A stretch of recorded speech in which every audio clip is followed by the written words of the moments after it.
Welcome, welcome, welcome, podcast family. I am your host for this episode of Crashes and Taxes, Rebecca Walser. I'm so excited to be with you today because this has been a very interesting week.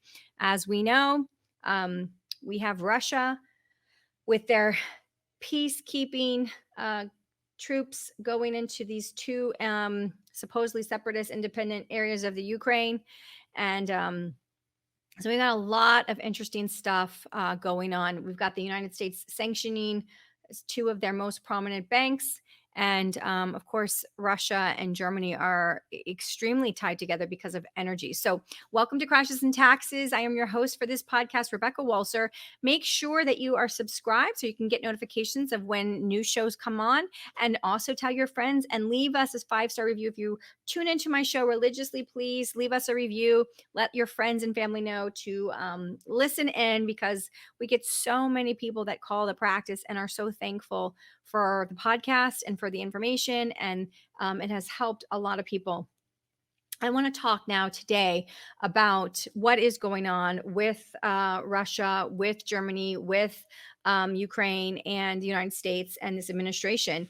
And I'm going to be, this is not really a news program, as you know, this is a podcast, and this is me giving my professional, financial, and legal ideas and around what's happening in the market. I'm not giving any specific legal advice, but I'm definitely giving legally based opinions because I am an attorney and also a financial expert. And so I'm looking at the markets, and they are.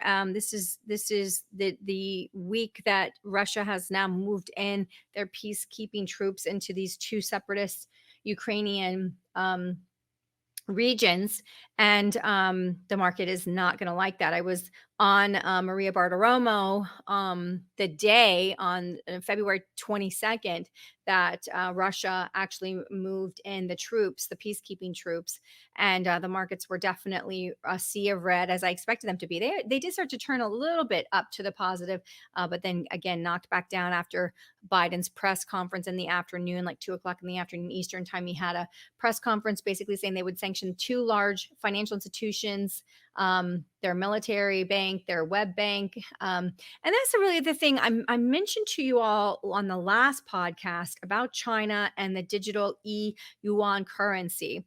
And I talked to you about how if China and Russia continue on this, the thing that we had going for us in America is that those two countries never trusted each other in the past. If they continue on this path of starting to begin a symbiotic relationship, this is a problem for the US because the way, again, the US controls or gives economic sanctions to countries is through the SWIFT system. All international payment transfers predominantly go through the SWIFT system.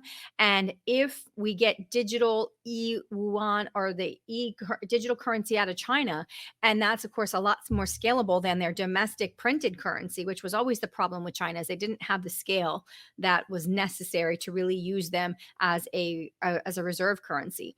And so the IMF has been trying to do for years the SDRs, the special drawing rights, as a replacement to the United States dollar as the world reserve currency. And the SDRs are a consolidation of about 5 currencies that does include China's yuan, or a lot of people still call the renminbi. So basically, what I'm saying is, as you digitize, there's no scale to digitization, right? Because it's binary zeros and ones. That doesn't mean that you can just go out and print money. The money is, we have to go back to a fundamental principle. So let me just digress a step back instead of getting ahead of myself on this show and remind you all about the fundamental framework that I'm working from, which is that money is only inherently valuable if it is scarce. So let me just start with that general principle. Money, fiat money, money that is not backed by a hard asset. So when the United States became the world reserve currency, a lot of people don't know the history of how that happened. So allow me to take 2 minutes to refresh your memory. The Great Depression happened in the early 30s. We had runs on the banks in the early 30s, so much so that people were clearing out their bank account and just purely buying gold. Remember, we were backed against gold. Our currency was backed against gold. So FDR, being very leery of the run on the banks and the gold hoarding, I guess you could say, basically signed an executive order in April of 1933 that gave less than 30 days until May of 1933 to turn in all of your gold, all of your gold. And so basically, people complied, and we in America were able to build the largest gold reserve in the world. Now, yes, that is a sort of totalitarian tack to tell everyone they must turn in their gold, but they were converted to dollars, so there wasn't stolen from them. They were paid for it, but it's still not right that the government gets to tell you to turn in an asset class that you might be thought. And that's why, when a lot of people in normal times buy gold, I sort of, I sort of, I don't laugh, but I sort of just realize that that is a false sense of security because of the fact that it can be confiscated. Although confiscated for money, otherwise it would be a taking that would be illegal under the Constitution. So the bottom line is the US, because of that one executive order and the run on the banks, the Great Depression that was starting, it built the world's largest gold reserve amongst all the countries in the world. Fast forward about 10 years, and we're in the middle of, well, towards the end of World War II. And at the end of World War II in 1944, there was the Bretton Woods Agreement, which is how the US dollar became the world's reserve currency. So, what you had was you had gold, which had a value per ounce, and most countries pegged their currency to gold and gold's value. Well, what ended up happening was the dollar was the singular country's currency that had the most gold backing. So instead of having every currency in the world tied to gold or the price of gold per ounce, they decided to peg it to the dollar because the dollar was backed by gold and we had the largest gold reserve in the world. So you have to remember, you have to go back in time. Remember, we were on the gold standard. We could not just print money and put it into circulation willy-nilly. We had to have the intrinsic gold assets backing up that money. And this was really one of the beginnings of the end of basically asset-backed currency and the beginning of fiat currency, because when FDR confiscated all the gold, now we started to get away from, especially during a time of war, especially during the World War II time frame, we were able to start printing more money without having the gold reserves backing it. And that's essentially what ended up happening at the Bretton Woods Agreement, is we decided to make the US dollar the world's reserve currency. And countries like, for example, China and Russia, who didn't trust each other, who wouldn't want to conduct business in each other's domestic currencies because they don't trust each other. I don't want your Russian ruble and you don't want my Chinese yuan or renminbi. So basically, let's not use those. Let's both of us buy US dollars. We'll trade in US dollars and we'll know what the value of the US dollar is in relation to gold, because the US is backed by gold. The US dollar is backed by gold. So that's kind of the history of the background. And so remember that when you take the US off of the gold standard, which started in part during World War II and continued until finally August of 1971, when Richard Nixon fully took us off the gold standard. We've been for 50 years literally fiat-based money. Fiat meaning there is no asset class that backs the value of that currency. It is just the full faith and credit of the sovereign that is printing the currency, in this case, United States Treasury.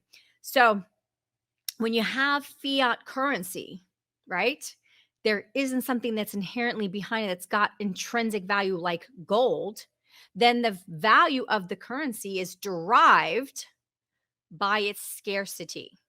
By its scarcity. And I love the, politicians who sit in a think tank room and come up with the idea of, well, let's just give everybody UBI. universal basic income. This is a very prominent economic theory that is being promulgated across the world right now. Europe talking about a universal basic income, America talking about universal basic income, America basically giving a substantial portion of its population universal basic income through the AFP plan that Biden's administration passed in March of 2021, which pays people that are making a certain amount or less, 150,000, I believe, for a married couple, 75,000 for a single couple. Don't quote me because I haven't checked those numbers in a while. If that's how much you're making or less, and you have up to 4 or 5 children, I think it's 5 children is the limit, might be 4. They'll pay you, $250 per child per month automatically deposited into your bank account. So this is a form of some sort of, tax stimulation of, of through banking accounts of a way, and they saw it as a way to get us through the pandemic. But we all know now, we've seen the market completely almost straight line up recovery, that's unprecedented, and we will have mean reversion. We just will. And now's the time. Now's the time. So when you have fiat money, let's go back to universal basic income for a moment. We put everybody into a room, okay? And everybody is it's a microcosm of society. So there is a rich guy A. There is a broke guy B. So we have rich guy A, broke guy B, and we have, another in there, female middle class, she's middle class C. Okay? So we've got A, rich, B, broke, and C, middle class, right? Average. C is an average, right? So basically we have these 3 people, and they have money, right? And we have a loaf of bread on the table, and the bread is priced, let's say $4 a slice, or a loaf rather. And $4, the average person can afford to buy it, but that takes all their money. The rich person can, of course, afford to buy 3 or 4 or 5, and the poor person can't buy even one. So this is a microcosm of society. We've got the rich guy, poor guy, middle class girl, right? And now we decide, well, we're going to give everybody a universal basic income. And so that means that everybody, now universal, right? Hear what I'm saying. Universal means no means testing, no financial litmus test. In other words, you can't say to rich guy A, hey, you make too much, you don't get UBI, you're phased out. No. Universal basic income for all, no financial litmus test. So this, rich guy A, he gets the universal basic income. Broke guy B gets the universal basic income. Middle class C girl gets the universal basic income. Okay. So let's just say that the universal basic income is $100 a month. And so now we have still A, who's rich, plus $100, B, who's broke, but now he's got $100, and C, who's average middle class, but also now with $100. Now, just because we introduce universal basic income does not mean that we have more supplies of goods or services. In fact, we never will have a bigger supply of goods and services than the market can produce. So we always, in economics, have a finite resource of goods and services. We can't create more production capacity than Tesla has. We can't create more production capacity than Toyota has, than GM has. We can't have more chips for IoT or Internet of Things than are being made globally worldwide. We have all of these plans for all these semiconductor factories to be made. But first of all, these are sophisticated, technologically developed, institutional grade creations and manufacturing. It takes a while to bring to fruition. You can't just start a new plant in Ohio and it's going to be done in 2022 and we're going to start producing chips in 2023. It takes more time. So this is the piece of UBI that nobody ever discusses. So we've raised everybody's financial means, but we have not been able, nor will we ever be able, to create 18 bread loaves for everybody in society. No, we still are working with finite resources. So goods and services will always be of a finite amount. When you have goods and services of a finite amount, remember, we only had one loaf of bread before. The broke person could not afford it. The average person could afford it, but it was going to take all of their money. And the rich person could certainly afford to buy 3 or 4 loaves. So now we give them all $100, right? Now the broke person can afford to buy the bread. The average person can afford to buy the bread and not use all their money. And of course, the rich person could afford to buy 3 or 4 loaves. Now they can buy 5 or 6 loaves. That's how it affects them. But we still only have one loaf. So, what happens to the price of the loaf when now more people have the means to buy it? When more people have the means to buy something, that means there's more demand. The more demand we have for a finite set of goods and services, economically speaking, that will shift the cost up. Because if more people can bid on an item and demand is higher, then the cost is pushed up by the demand curve. The demand curve shifts the cost higher. So if we shift the cost higher because now we have more demand, what happens? Guess what? Back to equilibrium that we were in before. Now the broke person B cannot afford it again. The average person C can afford it, but again, it will take a bigger portion or almost all of their budget. And the rich person A can still now buy 3 to 4. So, what people fail to do when they talk about UBI is to quantify, economically speaking, how we aren't going to cause inflation to happen when more people can demand the finite set of goods and services that every country has to produce or offer. That's why we look at countries' gross domestic product so seriously, to find out how much capacity, how much under capacity, how much over capacity, how much capacity is this country producing? Could this country produce? Can the world produce that we can all globally, collectively consume? And if we give ourselves more money, especially fiat money that has no intrinsic value in and of itself, is only derived from the full faith and credit of whatever the sovereign who printed the currency is. When we're dealing with fiat money, we can't just go pepper fiat money all over the earth and think now we've solved all the poor problems of the world and no one will be homeless, because that's not what happens in a vacuum. What happens really in economics is we push the demand curve out and that shifts the price up. And that means that we reach equilibrium, price equilibrium again. And there's still poor people, there's still middle class people, and there's still rich people. Now, what does work and what has been used by all governments across the world for the most part is, progressive taxation, meaning that you tax people, everyone gets taxed. But in America, we know that in 2021, we literally had, in 2020, the year of Corona, we had 61% of the US population pay zero federal income tax. The bottom lowest 61% of households paid zero federal income tax. Now, that could be Corona infected. In fact, we know it is, because in 2019, 44% of Americans did not pay income tax. So that means that 56% did, whereas it flipped and the majority, 61%, did not pay income taxes, federal income taxes. People get this confused, and I just want to be very clear here when I'm talking about who's paying what.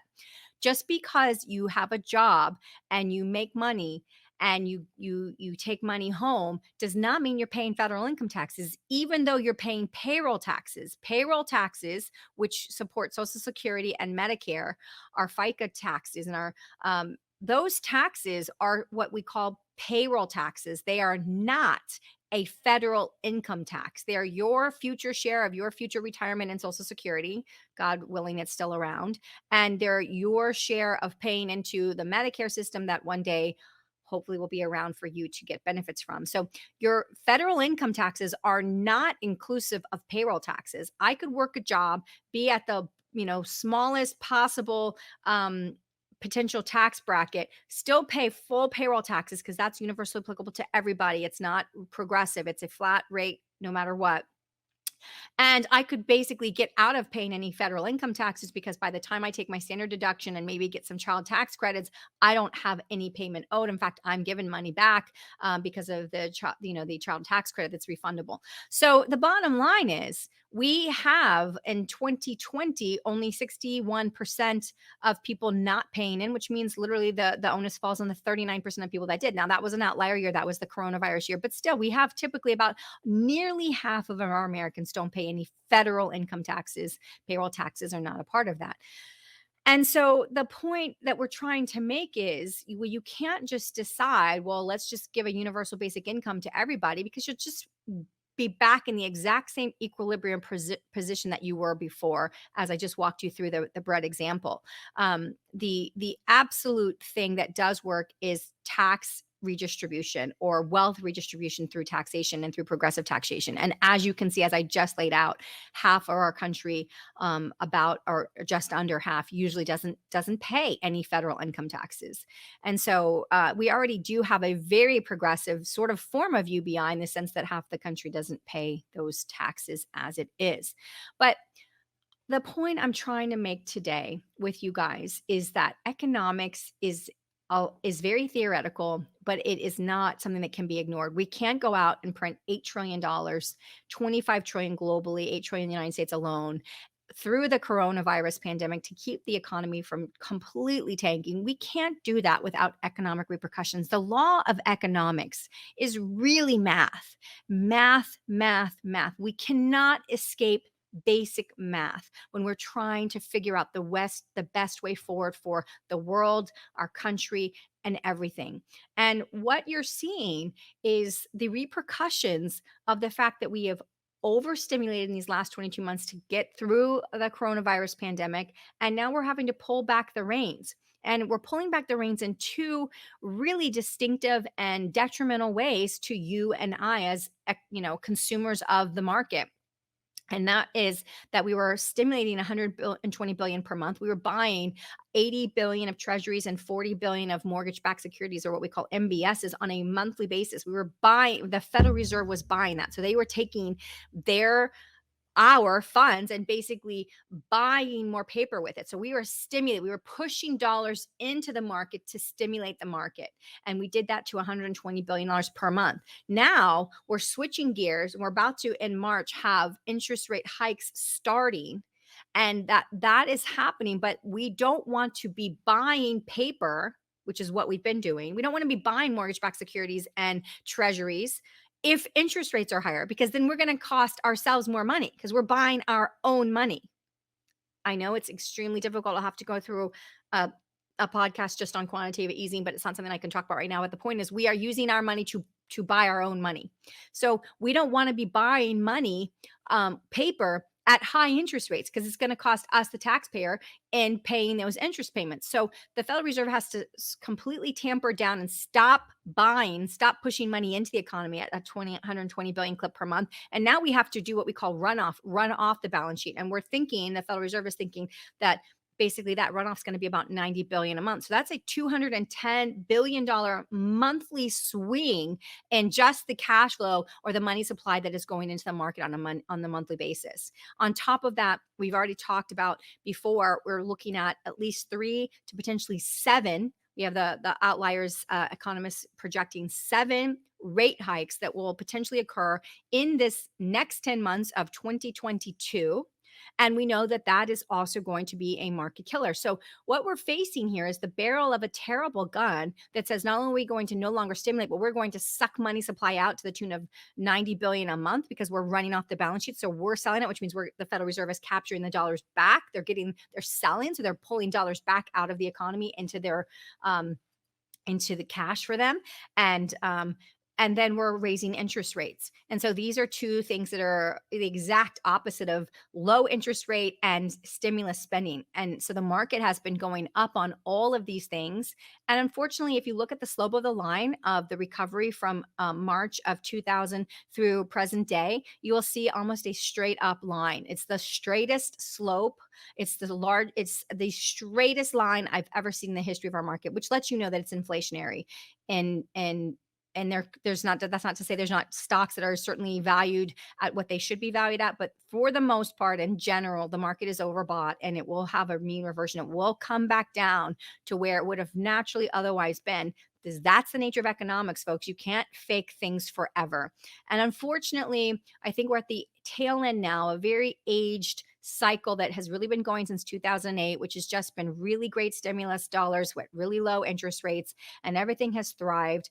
But we overshot the mark. We overstimulated. Now we've got 7.5% year over year of inflation, and PPI, producer price index, 9.7% year over year inflation, which means that that's going to continue to trickle down. So, as Jerome Powell said, it's going to take a year to get inflation at least under somewhat manageable control. And that's what we're about to go through. And the Fed Reserve and all of Wall Street knows that as these actions start to happen, the market is not going to like it. The market is going to just react, unfortunately, not very well. And we should see a substantial reversion downward. And that's why we prepare. And that's why right now we're really interested in gold and what pop gold can do in this period, or the more the market pulls back. So it's a really interesting time. A lot of things going on. Keep your eyes really focused on the larger picture. Always look to see if what is happening makes sense economically with the economic fundamentals of markets, because if it doesn't, it is a fake situation that will take some time, but it will eventually be rectified. And that rectification can take years. I don't want you to think that, well, gosh, if something's fake, it will just be fixed. No, we've been stimulating and quantitative easing since 2008, 2009 with TARP, and then the QE123 program. So literally it takes time. It's 2022 and we're talking about things that happened beginning in 2009. So don't think that the market is just going to, implode overnight. It's not, but yet I would keep my eyes very peeled right now because of all of the factors that could go into a substantial market crash. We have them all. In fact, I can't think of another time in history that is worse from an economic projection perspective. And I hate to say that because I'm such an optimist. But let me just give you the list. We still are in the middle of a 100-year global pandemic that is not fully resolved. We know it's not fully resolved because we have all these problems with it not being fully resolved. I mean, just look at the world. Look at the protests. Why are these people protesting? It's not because Corona's over and everything's back to normal. It's because there are new things, new restrictions, new mandates, new things that tell people how to live their life, what they can do, how they can do it. You got bank accounts being frozen of people in Canada that donated to a convoy. I mean, this is a turning point geopolitically and globally across the world of what citizens are going to take as far as their freedoms being diminished and over and over and over. And you can say it's in the name of safety all you want. But Benjamin Franklin said, give up your freedom for safety. You'll have neither. That's a paraphrase, but that's basically it. And he's 100% right. People are all about freedom until they feel like, oh my gosh, I need to be protected. And they're willing to give up everything for safety. So Corona is not over. So we have a 100-year pandemic that is still not fully resolved. We have overstimulated our money supply. We have globally printed 25 trillion of currency in the last 22 months. That's never happened before. Nothing even close to that has ever happened before. No, you can't, it's just not even a possibility. Now that's on the back of all fiat money. At least in World War II, we were still on the gold standard. People went off of it. Countries went off of it. Absolutely, they did to go into debt, to print and money to basically be able to fund their war efforts. But those were temporary things, and they always went back and reverted back to some kind of currency backed with an actual asset. And asset class, asset-backed currencies. So we have fiat money that's been overprinted. We have a global pandemic that has not been fully resolved. And now we potentially could be on the verge of some kind of World War III situation between Russia. I'm not so much worried about Russia and Ukraine. Just some of my colleagues that are in Russia that I speak to. And there's just some things there that I don't think the full story is being told. So I'm not so much worried about Russia. I think Russia might be a distraction really from China and Taiwan. That's really more my concern of what's happening in that situation. But again, Putin could surprise me and Ukraine, and he could just go full-fledged. Who knows? But you're talking about Russia. We're not talking about Iraq or Afghanistan. We can't beat the drums of war to get into literally. We called it the Cold War for a reason, because it was a very long process. There was two global superpowers realizing that it was in their best interests of both of them to work things out, and we have to just be careful. This is not Afghanistan. This is not Iraq. This is Russia. This is a global superpower. And right now, with their alignment or their potential alignment with China, we have to be ever more vigilant because the United States, we don't want to have two enemies, which include both China and Russia. That's not good from a military perspective for us because these are two extremely powerful economic countries and certainly military weapons in the form of nuclear weapons and nuclear arsenals. And also the hypersonic missiles. I don't know way too much to go into in this podcast, but the hypersonic missiles that both China and Russia seem to have is the U.S. behind in that front. This is a new quest of information that we need. So we have everything lined up. We've been overstimulating markets for over 10 years with quantitative easing and super next to zero low interest rates. We have to raise rates. We have to pull back inflation. We have to deal with geopolitical potential wars. And we have a chip shortage with which is causing all kinds of supply chain disruptions, as well as the pandemic adding into those supply chain disruptions. We also have an administration that is basically all about green energy and has shut down a lot of ability for us to be energy independent like we were in 2020. So it's a consortium, a convergence, if you will, of a lot of negative factors. That's not to say there's not a lot of positive factors, but it is to say that those negative factors will have and be brought to bear on our markets. And so be ever vigilant, you guys. Now is the time to make sure that you're not taking unnecessary risk that you aren't prepared to take.